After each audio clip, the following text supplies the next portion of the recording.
Маусымда не жаңалық? Кешкі Юпитер мен Шолпан, Марс, Сатурн және Веста таң атқанша.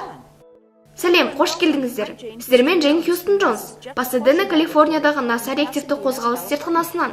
Маусымдағы ауа райы түнде далаға шығып, аспанға көз тігуге қолайлы болар деп үміттенемін. Алдымен Шолпан. Ол кеште биылдыққа барынша жоғары көтеріліп, күн батқан соң 2 сағаттан кейін батады. Юпитерді көрмеу мүмкін емес.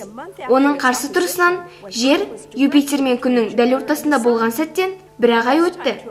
Айдың басында Юпитерді телескоппен бақылауға ең қолайлы уақыт кешкі 10:30, ал ай соңында қараңғы түсісімен. Қарапайым дүрбімен жарқыраған планетаның Галилей ашқан 4 серігін көруге болады.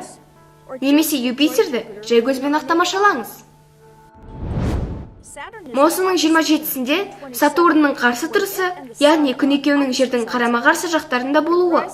Ол кеште шығып, таңда батады. Сатурн жақсы көрінетін кезең әлі бірнеше айға созылады. Бұлайдағы ең жақсы көрініс түн ортасы ауған соң.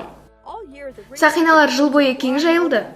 Бұл айда 26 градустай Сатурнның ерекше сақиналарын бақылауға керемет мүмкіндік. Планетаның еңкеюі Кассини аппараты тамаша бейнелеген солтүстік полюс аймағын көрсетеді. Сатурн маңындағы ең жарық астероид Вестаның жарықтығы сонша, оны жай көзбен де көруге болады. Ол бірнеше ай бойы көрінеді.